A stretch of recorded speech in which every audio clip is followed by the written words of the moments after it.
Hello, hello, everybody. Thanks for joining us today. With us today, it's me, of course, Isaac, and we've got Perp. Hello. And today, I think we're just working on more Song of Origins stuff. And thanks for being here. Why don't you tell us what you're working on right now, Perp? Yeah, I think today's going to be a fairly light stream, so it's mostly just mostly building off of what some of the sketches that I did for the TOF late into the previous stream. Mm-hmm. And for those of you who don't know, the TOF or the TOF, are basically the predecessors to the Fora and the Terra within their mythology. They later on split off into those two groups. So the way that we've kind of gone about designing their predecessors is kind of blending the two of them together in some subtle ways. Yeah, it's a delicate balancing act. Yeah, so that's what we're up to today. Kick back, relax, hang out with us, and yeah, we'll have a great stream. I do believe that Holly will be back later, up to some other stuff currently. And welcome to our new folks in the server. Thanks for joining the little community. It's very chill. And if any of you guys would like to join the community, I will repost our link right now. There you go.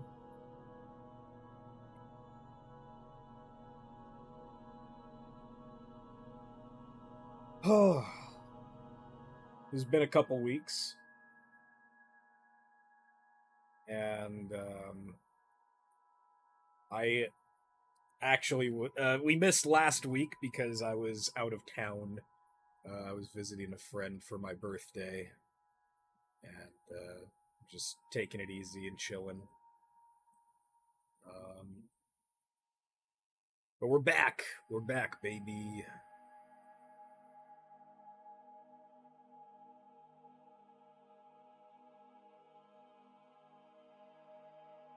What do we think of your guy? The one posted in a show and tell?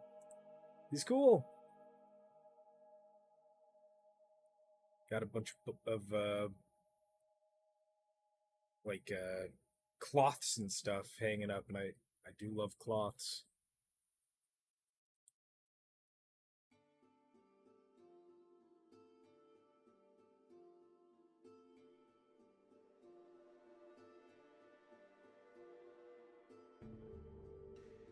I don't know why, but me saying that just reminded me of I don't know how familiar any of you are with Homestar Runner, but the Teen Girl Squad video series, that that one episode where it's like, I like cloth. Did that dude just say she likes cloth?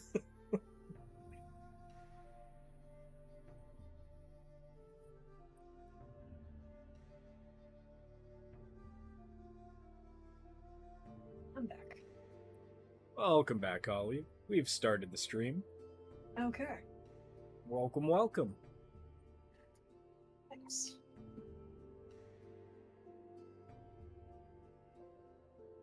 Got a couple new folks to the server. Our links are finally working again. Oh, thank goodness. And there was much rejoicing. Yay!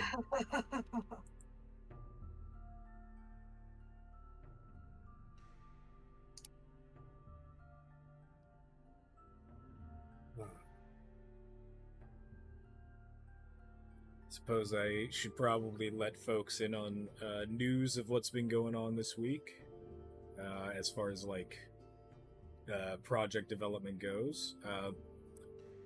We got new while I was with my friend for my birthday trip.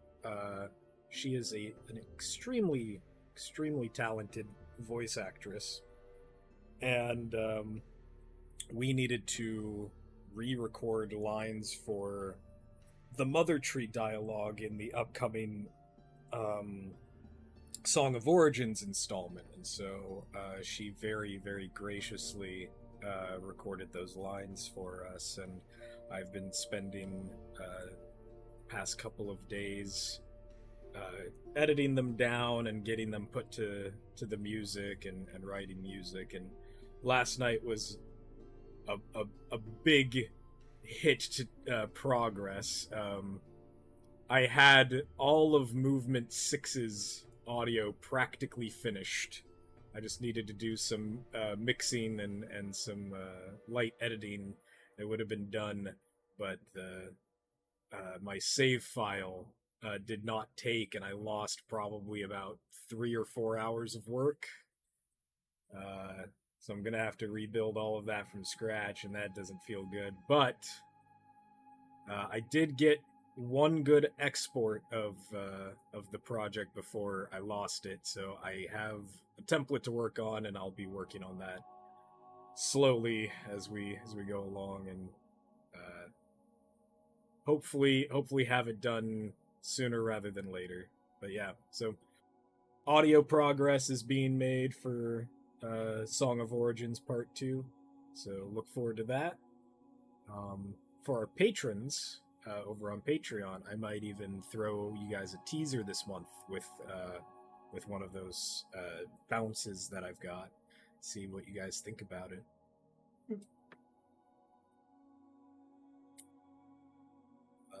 You know what? And why not? Since I mentioned it, if you guys would like to be patrons of our project, I'm throwing up a link into the chat right now. You can go ahead and link up with us over there. It's pretty cool. We post every month the development of the project and where we're at. Lots of behind the scenes and insights, and I don't know, just general thoughts on the direction of the current project.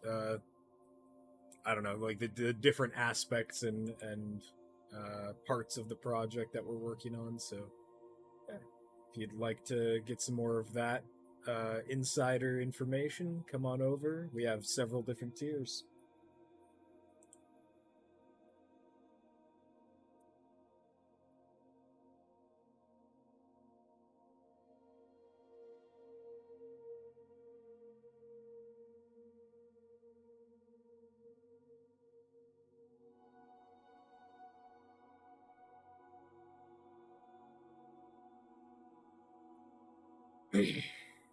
Oh, I like the different mandibles that you went for with the sharper points. That's cool.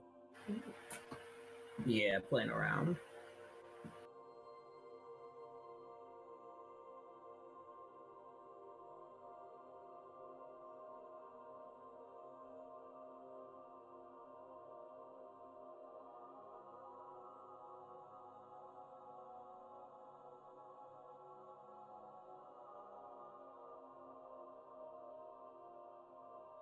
Idea for a character warrior who's also a merchant. Oh, like that gives me what's that one game? Moonlighter.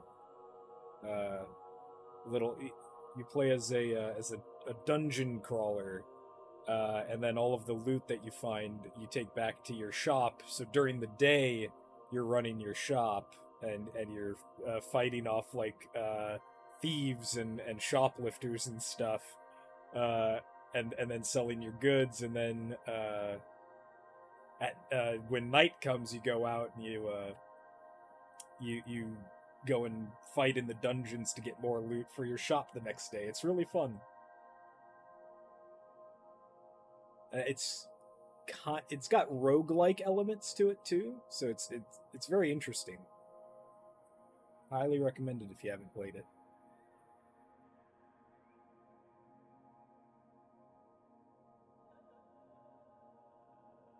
Hey, welcome, Yolf. Good to see you. Hey, yo.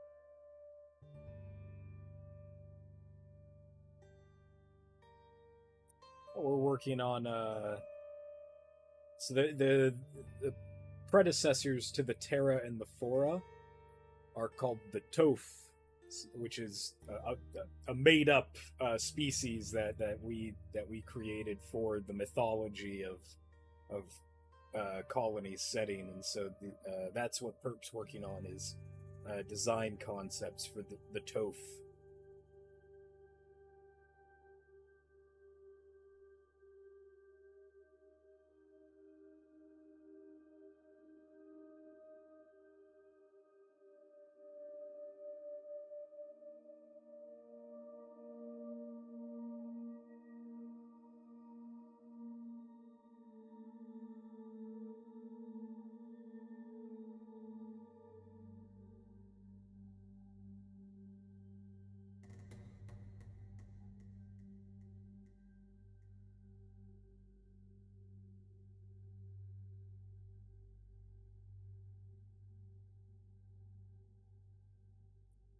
Essentially a merchant who wasn't a merchant to start off with, is very pointed with judgment upon thieves and is quick defense upon damage of hard-gotten goods.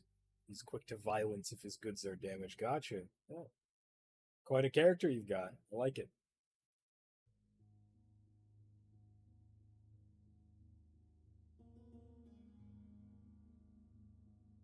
Ah, nuts. You know what I forgot to do again this week? What? Add the new Song of Origins music to the playlist loop for the streams. We'll It's get been around to it in 2030. Don't worry. We'll in get due time. there. Eventually. It's been a month, man. A month and a half almost. I'll get there. I'll remind me tomorrow because I'm gonna be working on music tomorrow again. I'm sure. I'll do some streaming of that in the dev server and remind me tomorrow to do that. Sure. Thank you.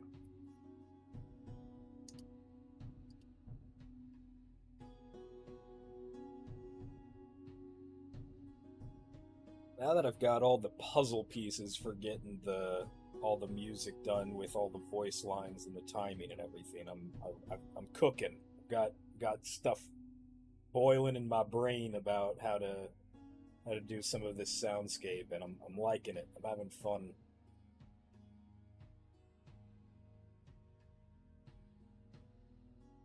That's good. It's always Yeah. nice to actually be in like a fun stage of the project. Yeah, yeah. I love making music. Music's like definitely like artistically my best strength.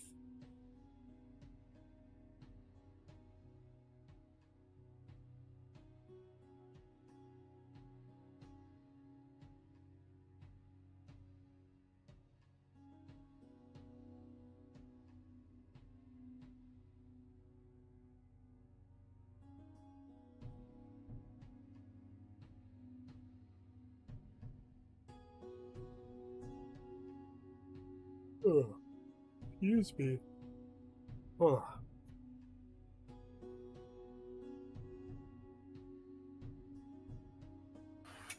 Yawning is my job, Mir. Sorry. Huh. Didn't mean to take hard labor away from you, man. You took my only food. Now I'm gonna starve.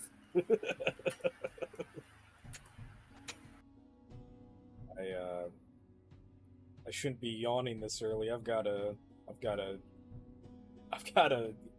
show to play tonight. Oh, yeah. Uh, What will you be playing? What song? I was thinking of playing what's it called? Insomniac Lover's Lullaby. Oh, yeah. But then I was like, this would be the second time in a row that I've showed up there and played a lullaby. I think I should choose something else. Hmm. I write a lot of lullabies. So instead, I'm going to play Just the Thought of You Makes Me Smile. Okay. Which I also Obviously, what you do, you pivot the instrumentation to bossa nova. love. Dude. Oh, what was it I was watching? Or somebody sent me like a bossa nova cover of a song, and I can't remember what it was. It made me laugh, though. What show? There's an open mic night at a local pizzeria slash bar in the downtown district of Portland that I go to, and it's cool. It's an open mic that's for singer songwriters and by singer songwriters. So I roll in there and have fun with it. It's a very chill show. I went 2 weeks ago, and this will be, I think, their last show for the month. Let me double check that. Yeah, this will be their last show. But it'll for the month, and I think for the season, I think they're gonna pick it back up in like October. So I gotta stick around after the show to make sure that I'm networking and figuring out where I get to play next.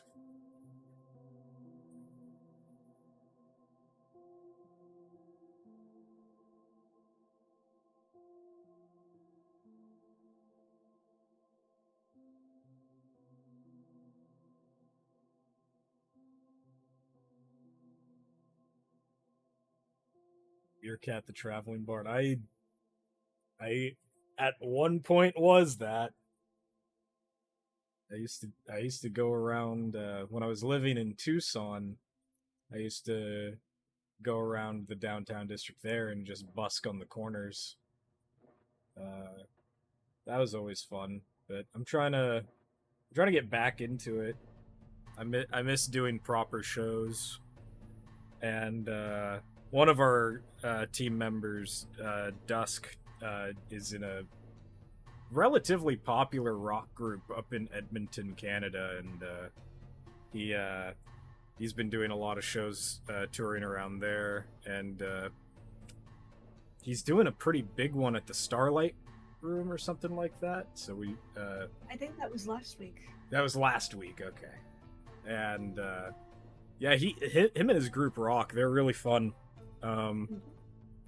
Roll the Bones. Go stream them on Spotify or wherever. And yeah, no, I love Roll the Bones, and so when I told him, I was like, dude, I'm gonna be getting back into doing shows. He's like, yes, new open mic arc, let's go.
Maybe at some point during the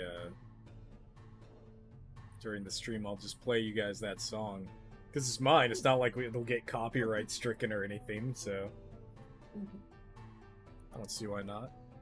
Yeah.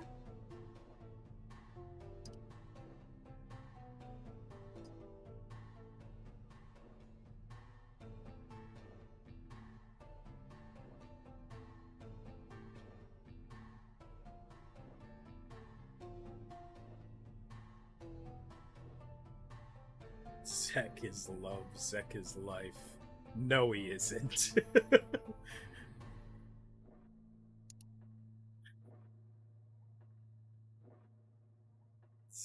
Zek is passion, which is the opposite of love.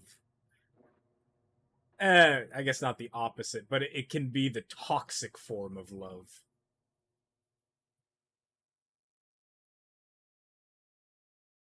Passion unbridled is not a healthy thing.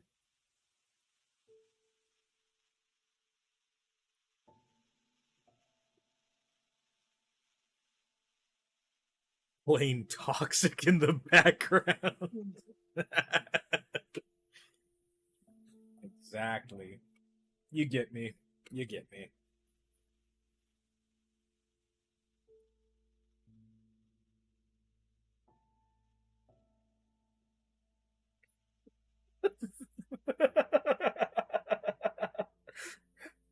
Perp just DM'd me something so vile. Registered Zex offender. No. No. Do not. That's awful, dude. And something that I was hoping we would comment on off stream. No, Yeah. that's too good. That's funny. I gotta get that one It's out there. funny, but also YouTube. Eh. We didn't say the Eh. real word. Let's move on. That's fair.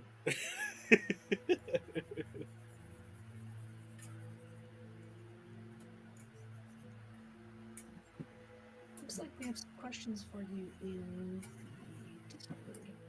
Oh. Maybe you recall me from my email. It's been a while since I've checked the emails, actually.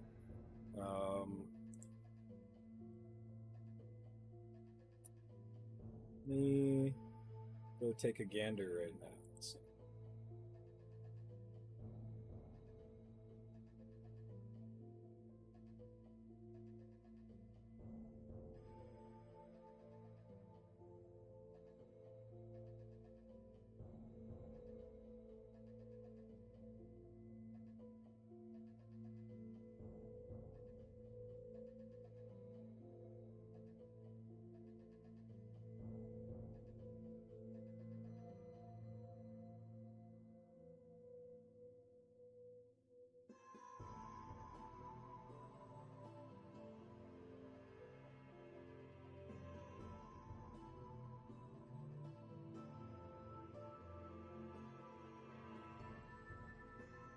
Okay, reading your email now.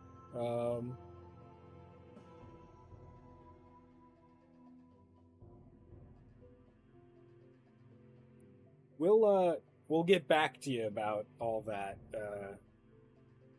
sometime later. But thank you for bringing the email to our attention. That really does help.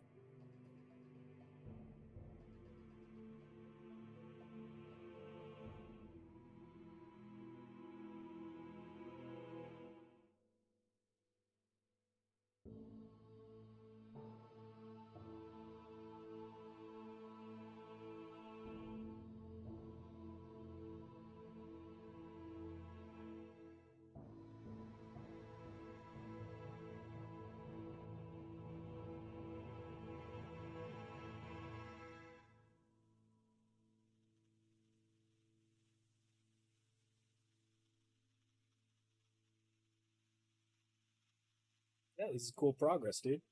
This is very, very cool.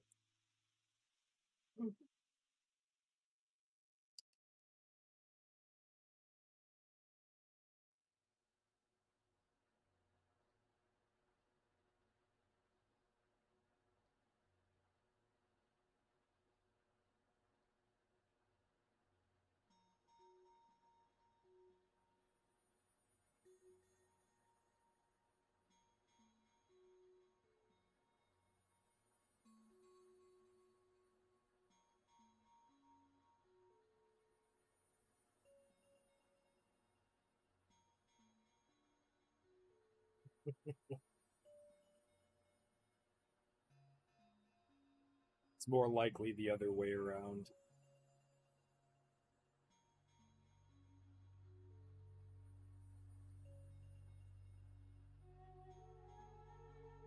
So what are you doing with this one right now, Bert? Right now I'm getting basic shading done on it, and then doing the color pass afterwards, like how I did with Raw. Okay. Okay. Very, very cool. Did I do the inverse of Raw in a bit? No, I did this with Seacal and the others. Yeah. Ah. Okay. Yeah, I do remember. I distinctly remember that you did it the opposite way with the raw, but yeah, that's cool. I mean, it's early enough. I could probably pivot if I feel like it. I mean, you're already here, right? Whatever works best for you today. Go with the flow.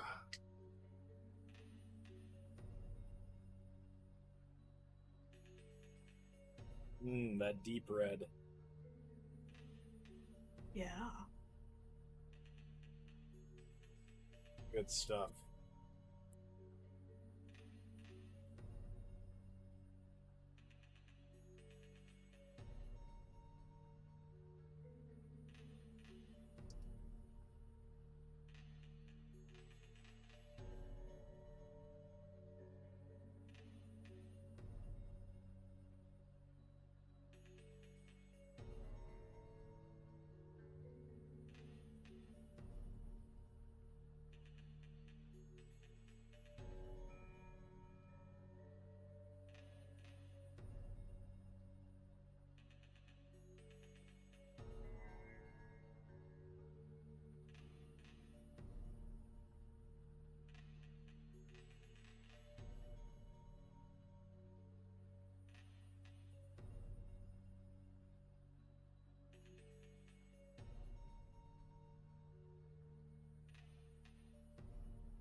It's always funny seeing the different recommended videos that we get on the Colony channel because it's always about like film and lore and world building and stuff like that. Like one of them is Dune fans demand Villeneuve's extended cut. Like, what are you talking about, dude?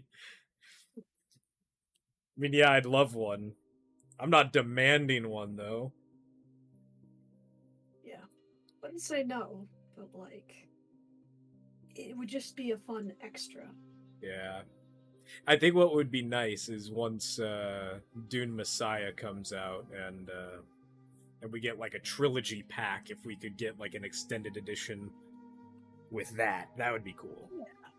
Yeah.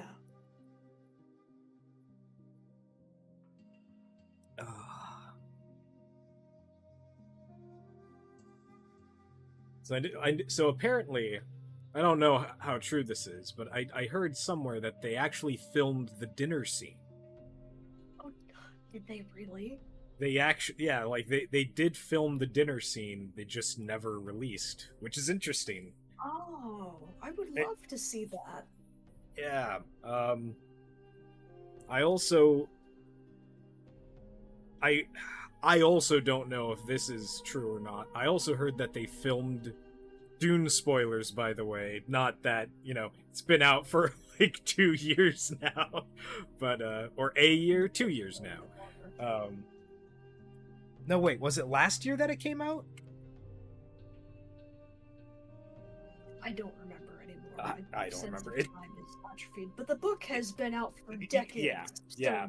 I don't feel bad about spoiling it. The movie's been out and the book's been out. Anyway, so apparently, in the film, they at the end they divert from the book where instead of the Landsrad, like submitting to Paul because the merchants get, or not, the spacing guild submits to him because they don't want to risk the spice production. They changed that in the films where the Landsrad rebels against Paul, and Paul's like, I guess we're gonna have a war then. Right. And I heard that they actually filmed it both ways. Oh, really? Yeah. So Yeah, I was kind of raising my eyebrow at the film's ending. Makes me wonder, is there some kind of really specific setup they want to have for Dune Messiah? I don't know. perhaps, and one of the interesting things to me about that deviation is it kind of follows through with some of the themes of Dune, that there are many different roads to the golden path, basically, and you get on it at different times, and that was the fastest way in the books that Paul was trying to reach the golden path, but perhaps Villeneuve is cooking up his own means to the golden path, which would be interesting. Yeah. It's all about alternate futures.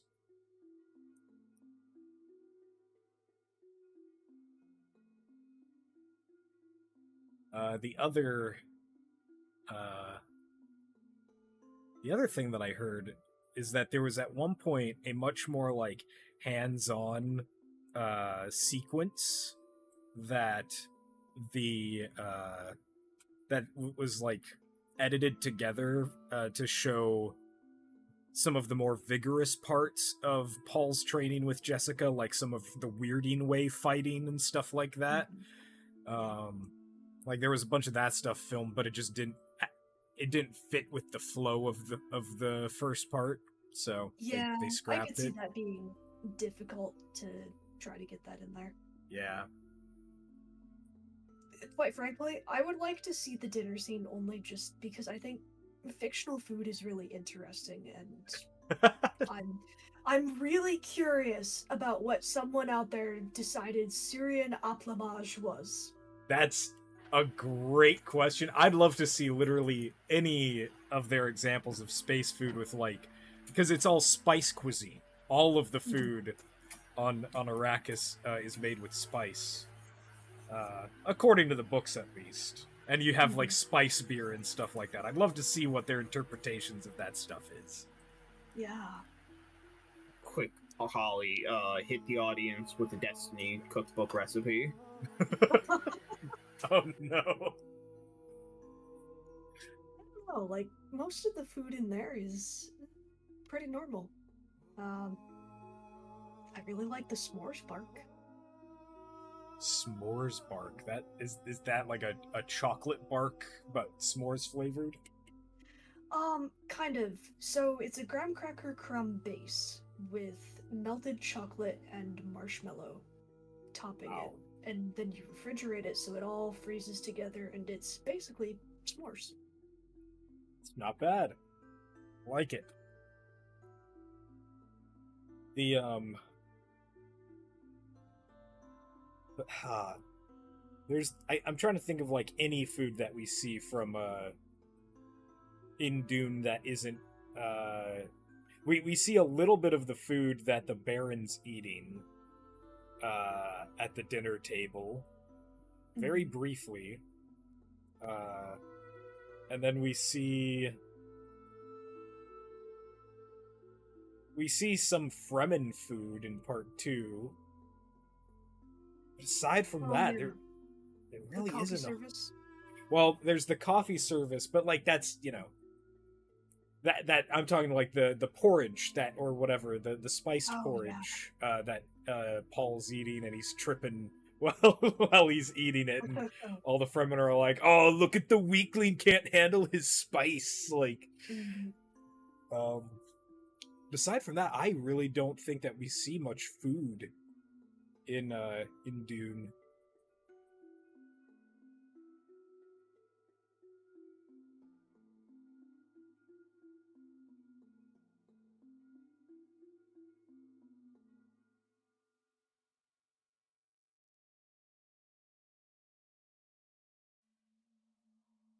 I mean, technically, you see a lot of Fremen drinks. Look at all the people walking around.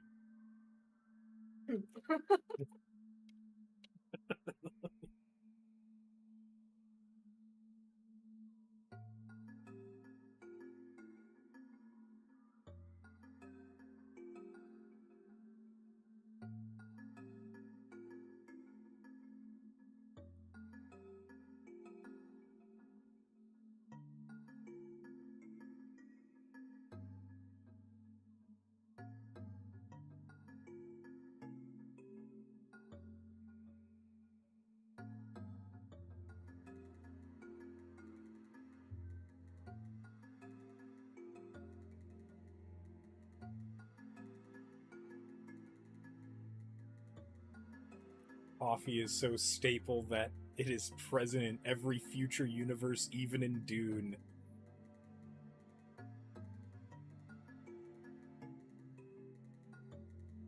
Wasn't there also the entire Lord of the Rings theory that's purely based on the mentioning of potatoes? I've heard that. I don't remember what the argument is, but it's like about how potatoes like weren't in that part of the world during the theoretical alternate past that Lord of the Rings exists in. I've heard that before and like what all the consequences are, but it's been a long time since I've seen that theory. You just don't understand the lore ramifications of the possibility of Saudi Arabia and England being existing in the Sonic franchise. You got me there. You got me there. I can't fathom any of it.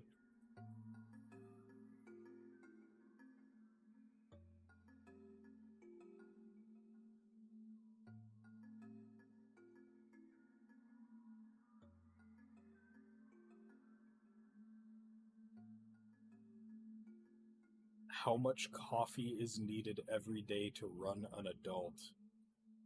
I haven't had any coffee today. I've been uh detoxing off of coffee lately. Had some tea. Didn't have any tea today though, which is maybe why I'm a little low energy.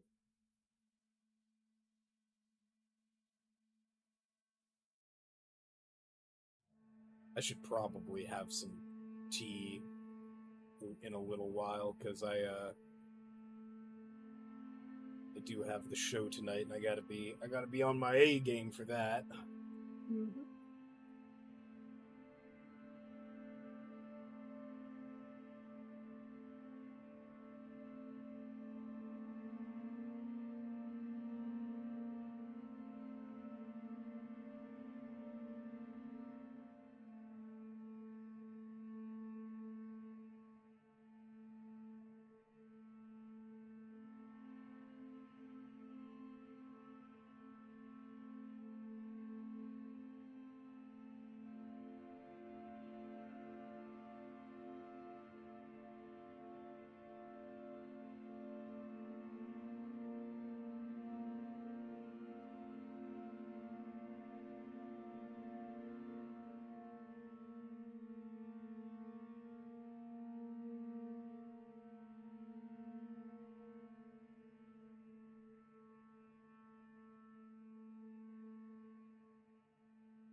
Loving the coloration on this so far, Perp. This is wonderful. Oh,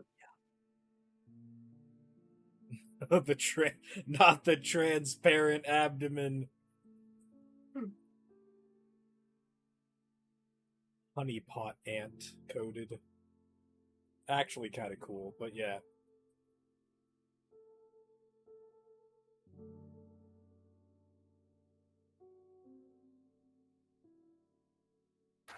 I mean, what would you expect from like ant, and then the very distinguishable element of the termite, queen abdomen.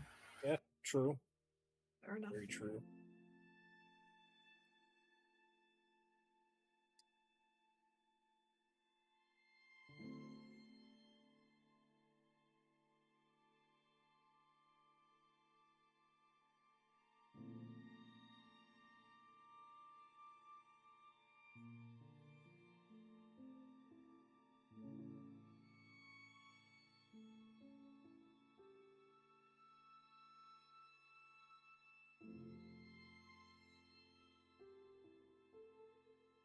Everybody in Discord chat just talking about coffee right now. Mhm. Coffee is the universal, just everybody connects with coffee on some level. At least most people. I know some folks who don't like coffee. That's fine. Yeah, I'm not really a fan of it actually. It's fair. Hurts my stomach. I mean, it is a diuretic. So if it's not hurting your stomach, it's not doing its job. No, I've got like weird stomach issues. Not quite as weird as yours, but Mine are weird.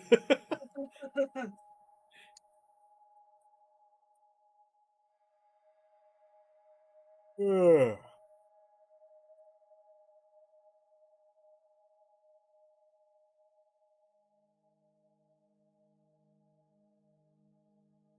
Technically true.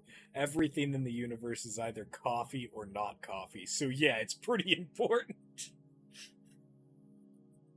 Man, that's a crazy argument. Everything in the universe is either spoons or not spoons. So spoons are pretty important.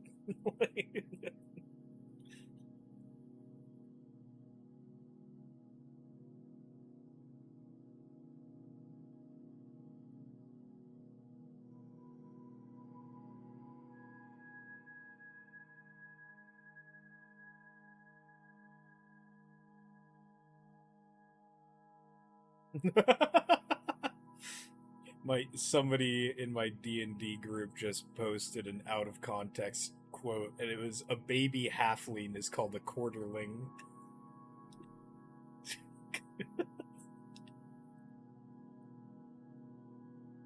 Very goofy. Does that make a fetus an eighthling? An eighthling, 1/16.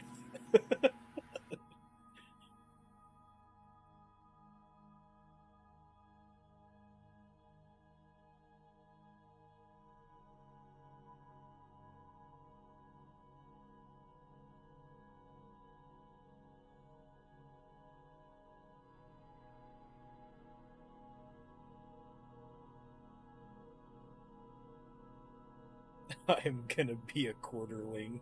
Okay.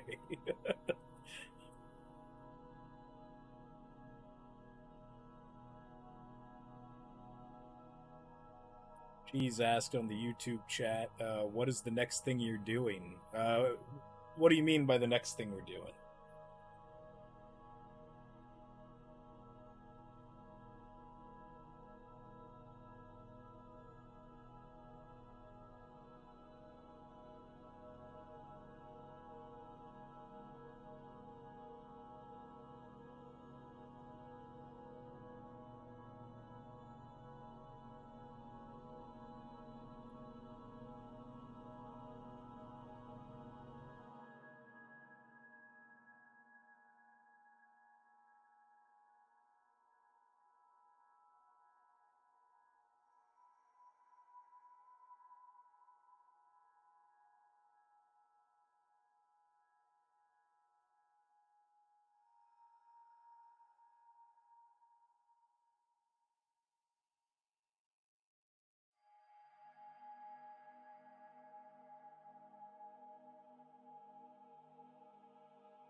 That reminds me, we got to get some bug react with the Discord server, huh? Make some custom Sakuda reactions. Oh yeah.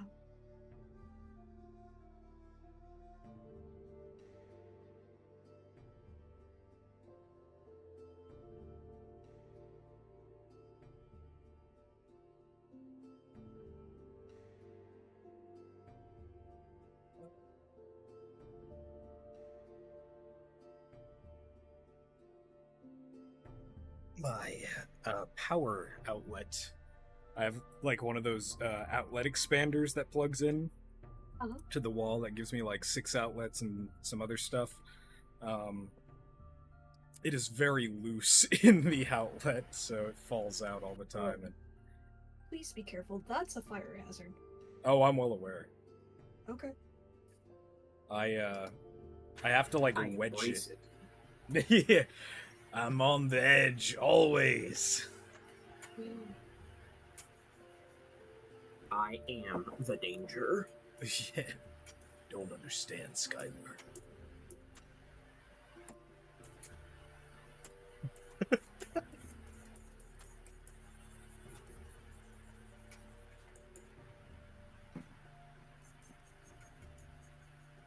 I've been getting a lot of Breaking Bad and Better Call Saul in my recommended stuff lately. I'm just like, I should go back and watch that. I love that series.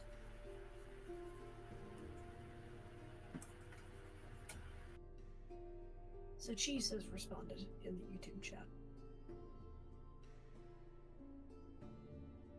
Oh, what's the next bug you're making? I mean, we're just working on Song of Origin stuff at current moment, so that's mostly involved with just currently we're working on movements 4, 5, and 6 of the Song of Origins, which are we're moving on from the creation of Aoyama and the world, and like the backdrop of like characters like Zek and all that. Now we are moving on to the creation of the Sakuda. And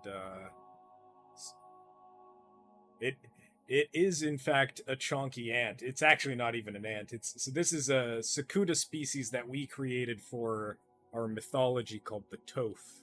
And the Toph are within their histories and mythology the predecessors to the ants and the termites, the Terra and the Fora. So they are called the Toph. And this is a representation. That's a chonky predecessor. So the So this next installment of the Song of Origins that's coming up relatively soon is going to be focused majoritively on just the Sakuda. Part 3 with movements 7 and 8 will have spiders. That is something that we'll be working on. That's going to be a pretty big one. It's going to have a lot of the monster species represented in that.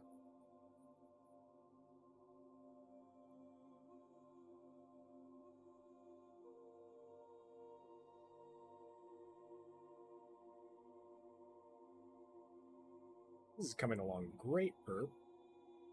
It really is.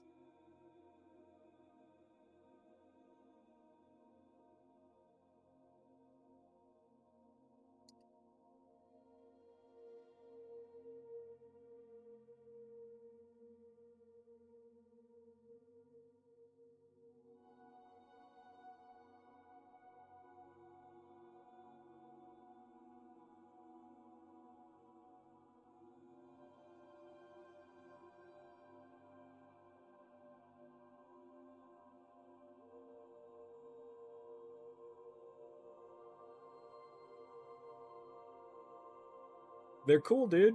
They're really, really cool. I like what you're putting together here. It's very fun.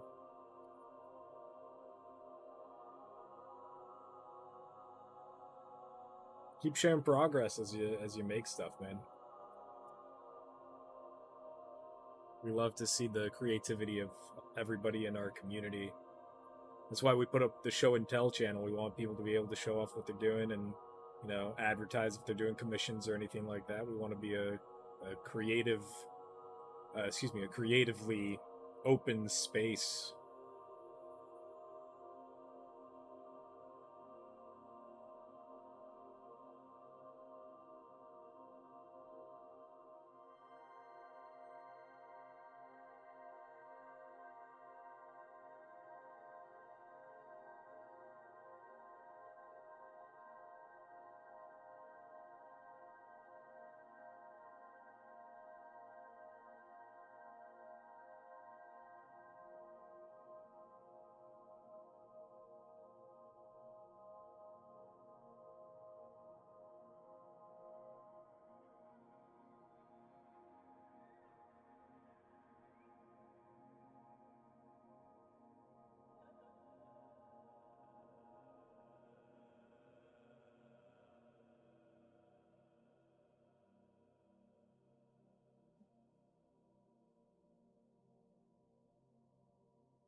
How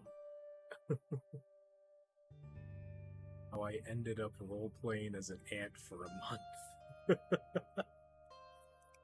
Posted this in Show and Tell a while ago, but I thought this might be a funny idea for a channel. It might be too silly for this serious war game project, though. It's basically just a role playing channel. Is this the Facebook group where everybody acts like an ant? Is that what this one is? I think I was a part of that group for a minute.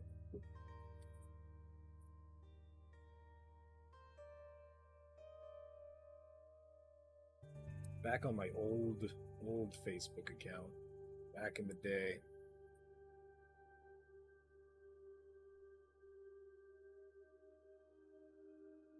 Yeah. I mean, so there was one group that was doing that on Facebook. There was another group that was doing that on Discord.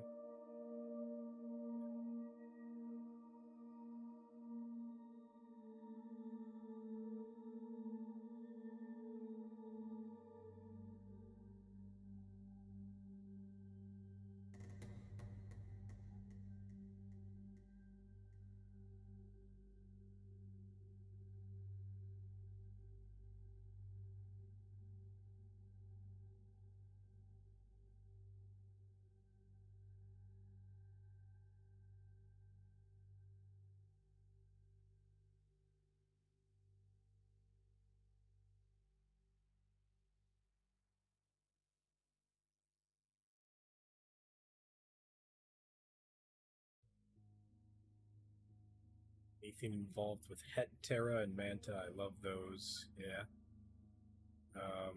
Oh, I can't remember which chat it was, but I saw somebody talking about Manta with katanas.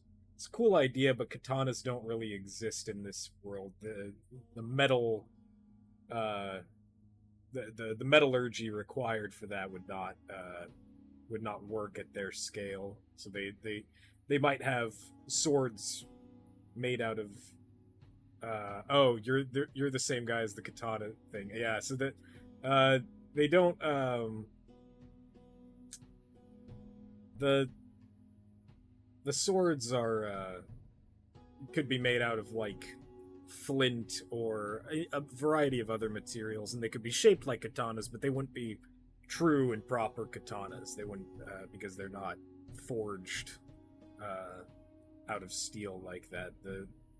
At some point, I know that we had like a discussion about like how metallurgy is more or less an impossible thing for the Sakuda to accomplish because of how much heat would be required to be able to do proper forging, and the levels of heat that cicuda, like insects in general, are able to withstand at their scale, and it just doesn't work out very well. Could be made out of amber, yeah. It, like I said, like the shape can work. It just can't be made out of metal.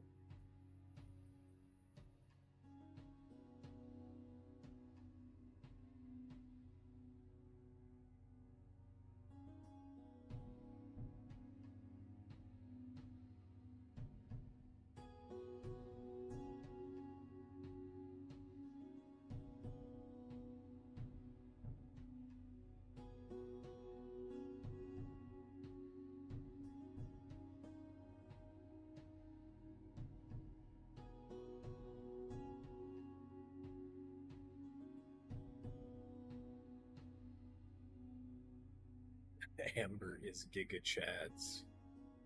Yeah, Amber's cool. It was one of those moments uh as I was lore building. I was like having a shower thought, and I was like, we don't really have anything like analogous to, the way that silver harms werewolves or anything like that in this universe. And I was like, or like just mythical materials in general. And so I was just kind of, I do a lot of my colony mulling over while I'm in the shower, and that was just one of those shower thoughts. Oh, the children of the Amber could be hurt by amber if they were to craft it out of swords and stuff. That's cool. So yeah.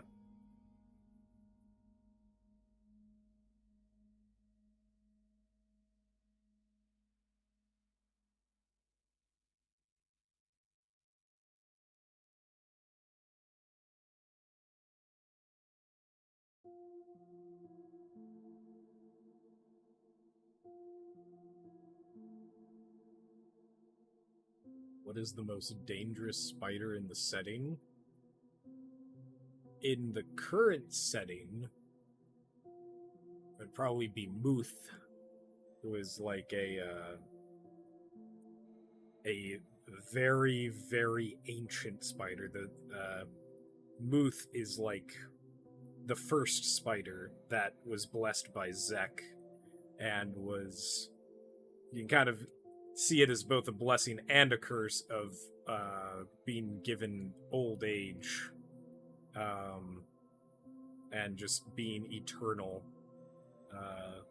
Muth has grown to titanic sizes, and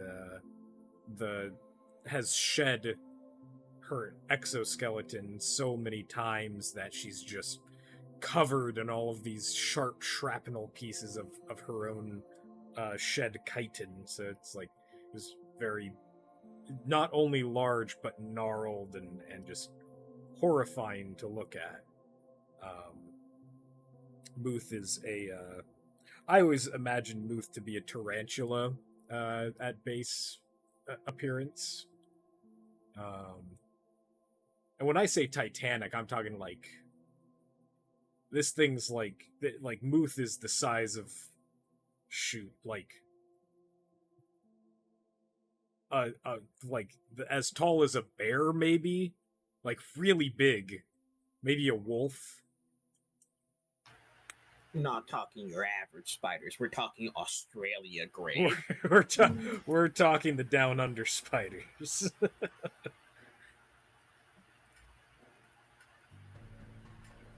Yeah, that's probably the single most dangerous Auroch in the setting. If we're talking about general species, it'll probably be some kind of a huntsman. Huntsmen are just very, very adept. So they're fast, they're agile, they can ensnare. They're very, very good, like very deadly spiders to other arthropods. The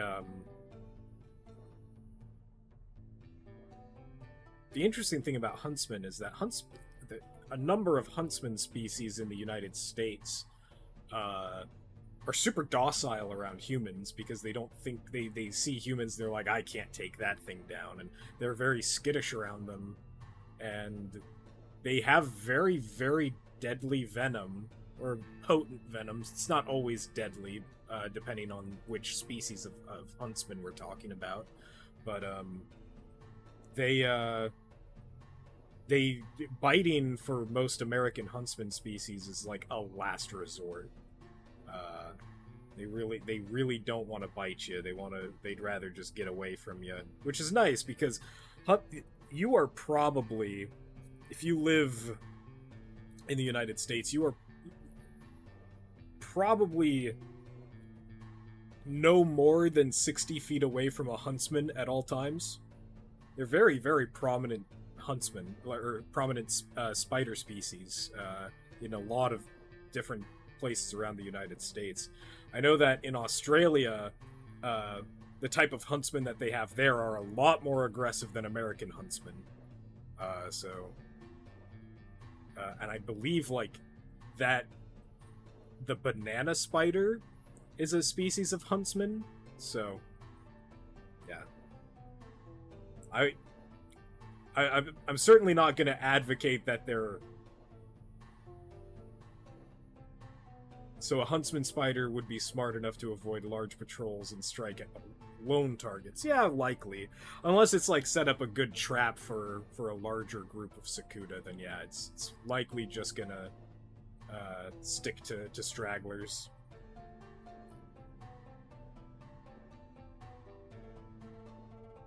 Yeah.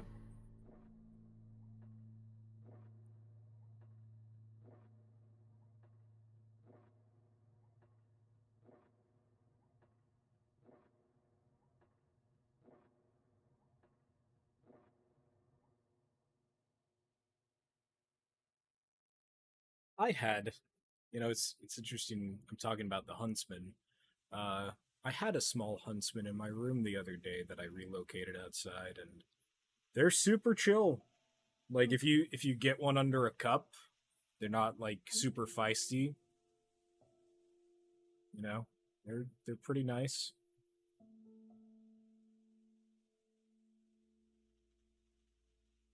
The spiders have been coming out in droves now that it's warming up as well. So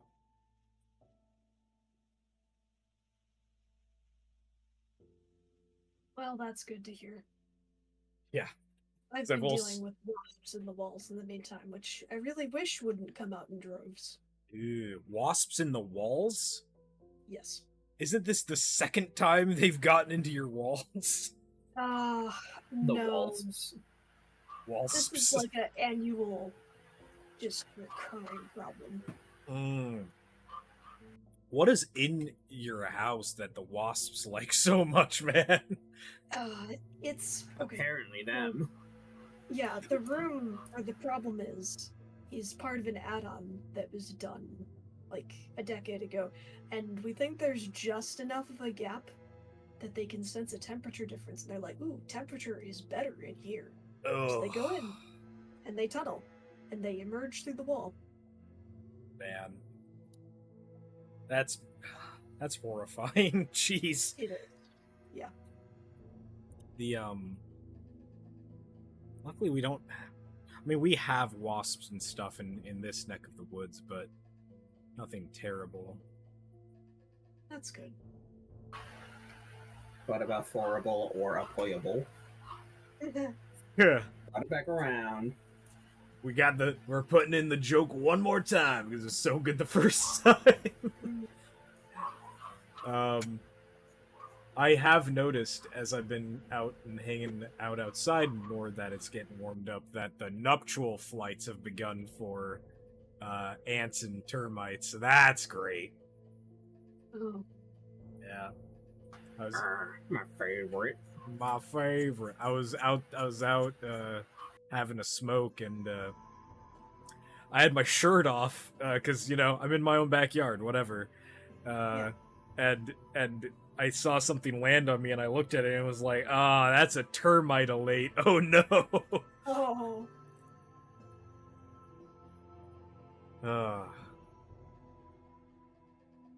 We got a couple questions. Score and Auroch.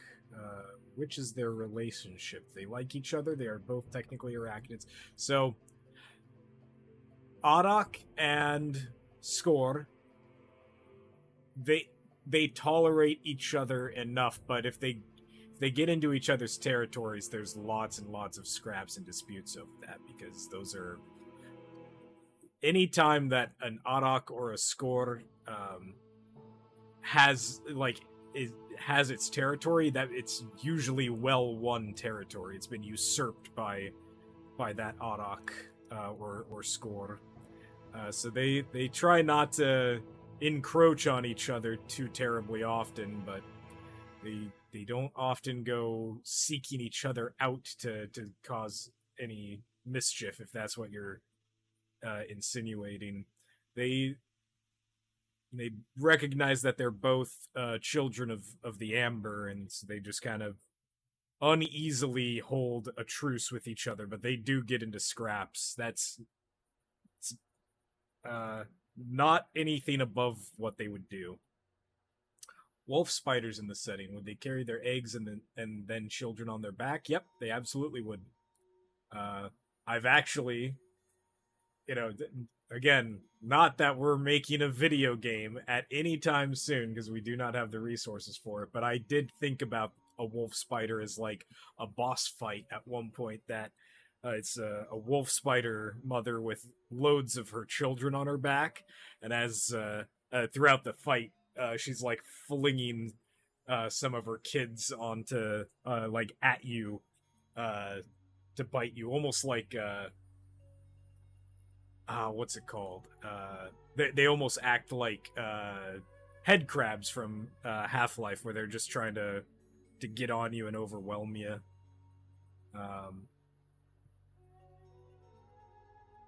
Yeah, that's I've had that thought before.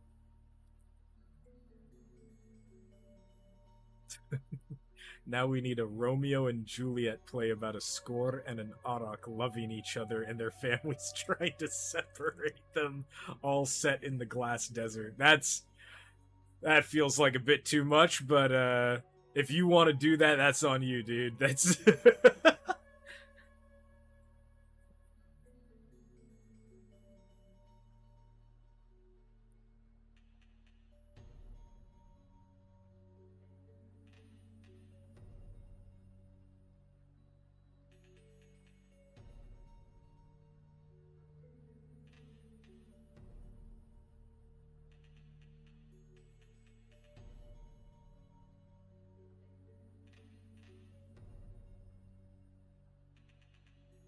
I am loving this gal right here. It's great. Yeah.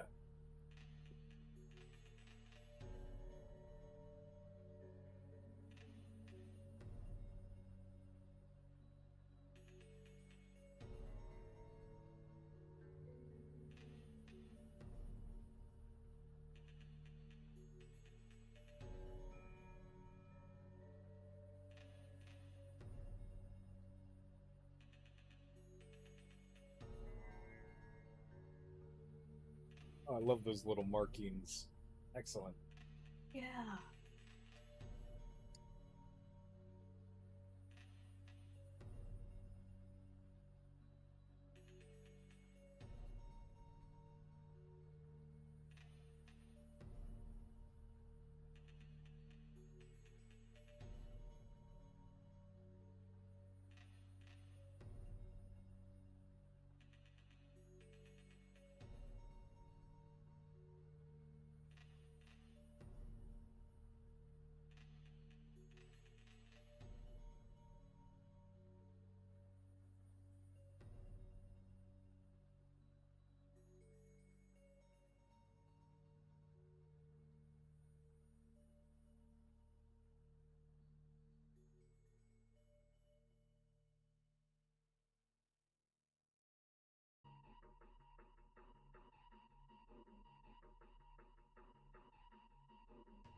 And pheromones manifest as walls for protection because Flora could use it for protection, like when their hive is raided. So pheromones are Momoku in this setting. So the pheromones are like they do have like warding effects for some species, but other species can ignore a lot of effects like that. So that it depend. There's a lot of like dependencies of how a pheromone is going to work, and in the setting of Colony, the Momoku being pheromone memories is much more of like how they use it day to day. So it's like using them to imbue memories or information to signposts, or marking a particular individual as like a guard for the day, like stuff like that. There are some offensive and defensive uses of Momoku. There's also there's other like really interesting effects that folks like the Edome, the grasshopper folk, will imbue their songs and their singing with Momoku to greater enhance the immersion of their music. So there are some use cases. It's not very it's not as cut and dry as just they can manifest walls like that. They can manifest warding sense, certainly, but it's not always a surefire means of protection. Like there's just gonna be some enemies that are just like, I don't care. This wall means nothing to me because I can't smell. Exactly. They're just gonna be like, man, who passed gas in here, and then just move on with their day and of being horrifying.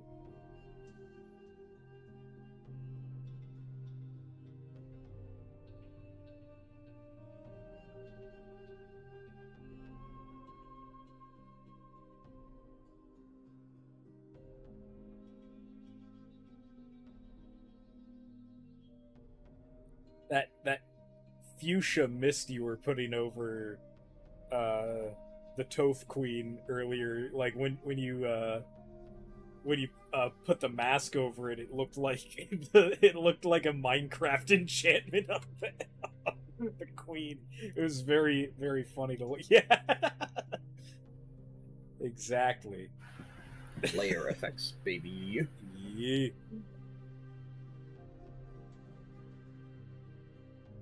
There I go yawning again. But my thing...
Right, sounds good. Have a good one, Giacomo. See ya.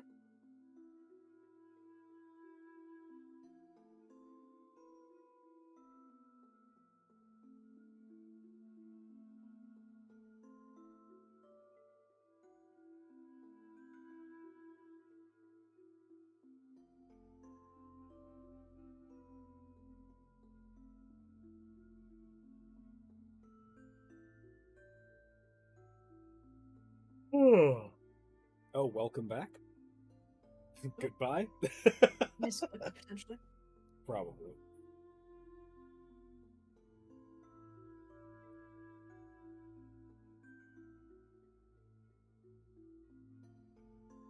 Letting you know, Perp, we are coming up on the hour and a half mark. Seems like you've made a lot of progress. If you like, once you're happy with where this is at, if you wanted to call the stream, you can do that. Yeah, we probably should soon. Had to deal with the pellet stove and food. Oh, gotcha. But yeah.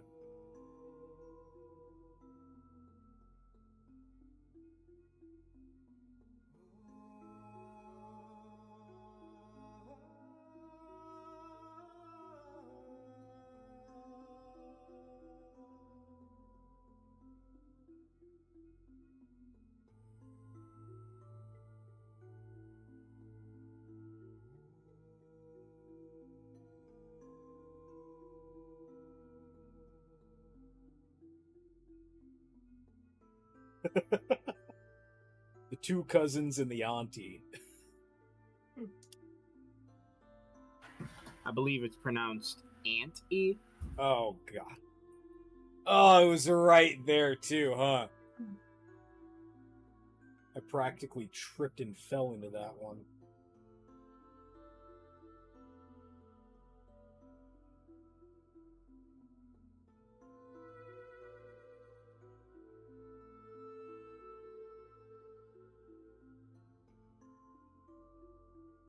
I still love that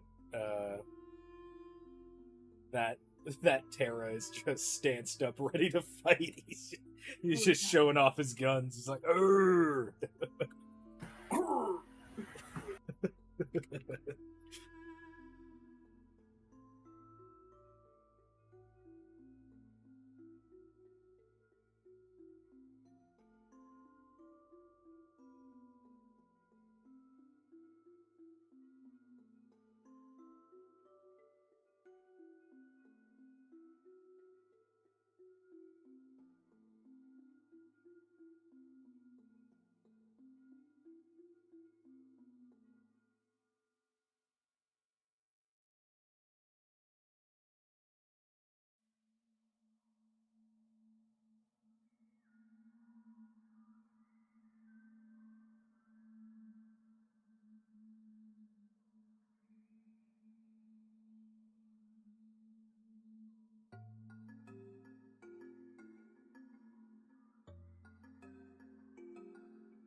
Oh, we were on the topic of Dune earlier, and then I just get an email for the Dune Awakening MMO. Oh, really? I guess there's more news about its launch in this most recent update. I actually saw some gameplay of it. Some streamers got to go over to like Norway or wherever, Sweden, where the studio that's developing it is located, and a bunch of streamers got to get their hands on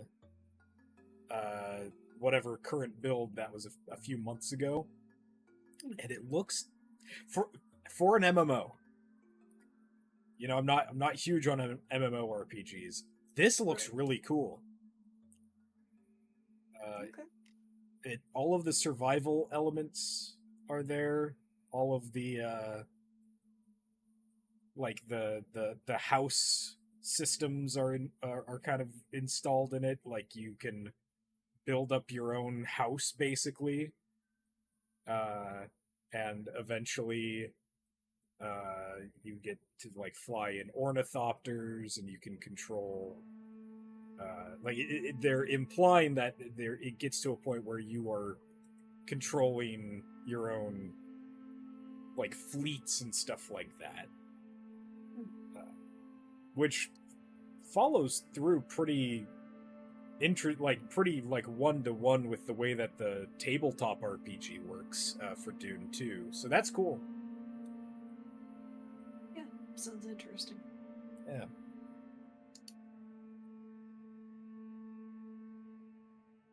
Probably won't buy it at launch. Oh, what was that? Beautiful work here, Perk. Oh, yes. Excellent. Okay. A perfect expression for how I was imagining the Toph to look. This is great. Okay. I forgot what color they were supposed to be, and I just kind of went with it when it came to the red. Yeah, that's okay. Like, just have fun with this stage of it. We can get into the specific colors later. Yeah.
Ooh, dramatic.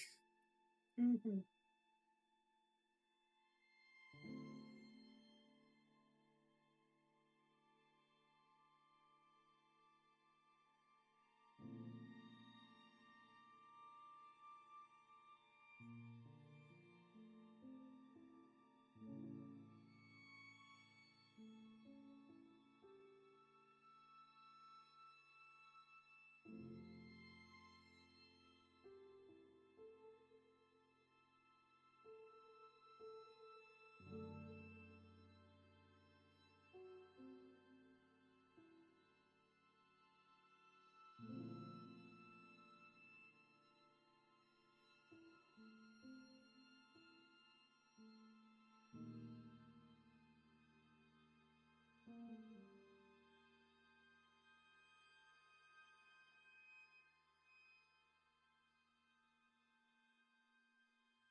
Alright, I think I'm going to leave it off there. All right. Okay. Sounds good. This is wonderful, Perp. Thank you so much. And in that case, thank you all so much for joining us today. And we will, maybe not next week, but we'll see you again soon. Have a great one, guys. See you. Bye bye.